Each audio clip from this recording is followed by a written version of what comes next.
আসসালামু আলাইকুম। কেমন আছেন সবাই? আশা করি ভালো আছেন। আমরাও আল্লাহর রহমতে খুব ভালো আছি। চলে আসলাম নতুন আরও একটা ব্লগ ভিডিও নিয়ে। আজকে যেহেতু আমার বড় ভাসুরের বাসায় চলে আসছি, তো পুরো বাসাটা হচ্ছে আপনাদের সাথে ঘুরে, ঘুরে শেয়ার করব। তো এখন হচ্ছে এই তো এটা হচ্ছে ভাইয়ার আর ভাবির বেডরুম, আর এটা হচ্ছে ড্রয়িং স্পেসটা, আর এটা হচ্ছে ডাইনিং স্পেস, আর কিচেনটাও হচ্ছে নিচে। আর এই সাথে হচ্ছে একটা ওয়াশরুম আছে, আর এটা হচ্ছে বাচ্চাদের রিডিং রুম। দেখেন সবগুলা ভাই বোন একসাথে হয়ে প্ল্যানিং করছিল কি খেলাধুলা করা যায়। আর এই সিনারিটাও কিন্তু বেশ ভালো লেগেছে আমার। এখন হচ্ছে উপরে চলে যাব। তো উপরে হচ্ছে ৩টা বেডরুম আছে আর একটা ওয়াশরুম আছে।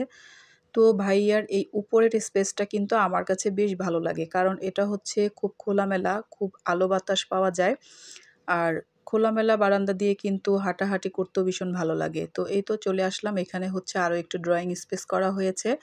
আর এখানে হচ্ছে ওয়াল সেট করা টিভি রয়েছে। আর সেই সাথে হচ্ছে এখানে বেডরুমে চলে গেলাম আমরা। তো বেডরুমটা কিন্তু খুব সাজানো গোছানো।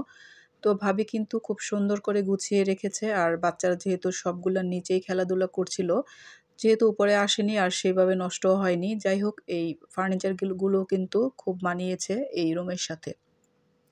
তো ভাবি কিন্তু খুব সুন্দর করে পরিপাটি করে সাজিয়ে রেখেছে। আর এখানে হচ্ছে সোফাগুলো মোটামুটি সাজানো গোছানো। তো এখান দিয়েও কিন্তু আরও একটু স্পেস আছে, সেটা হচ্ছে বারান্দার স্পেস। তো সেখান দিয়ে হচ্ছে প্রাকৃতিক দৃশ্য দেখা যায়। আমি অবশ্য ডোরটা খুলতে পারিনি। যাই হোক, অন্য কোনো দিন শেয়ার করব। আর এটা হচ্ছে আরও একটা বেডরুম। আর এই তো এখানে হচ্ছে একটা ওয়াশরুম আছে আর একটা হচ্ছে বেসিন আছে। তো এরপরে চলে যাব আরও একটা বেডরুমে। তো ভিতরে আর গেলাম না।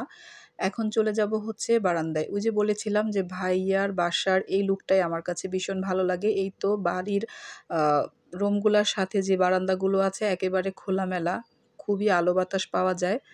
যাই হোক, বারান্দা দেখে যখন ভিতরে ঢুকছিলাম তখন দেখলাম যে একটা বাতির জার রয়েছে। জারটা কিন্তু বেশ সুন্দর ছিল আর খুব মানিয়েছে।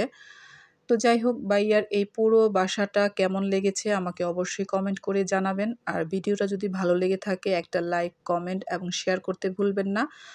তো যাই হোক, এখন হচ্ছে আমি আবার চলে যাব নিচে। এখন হচ্ছে বাচ্চারা একসাথে এতদিন পরে ভাই-বোনরা খেলাধুলা করবে আর সবাই হচ্ছে মেইন গেট থেকে বেরিয়ে গেছে। তো মেইন গেট থেকে বেরিয়ে হচ্ছে তারা খেলাধুলা করছে আর সেটাই আপনাদের সাথে শেয়ার করলাম।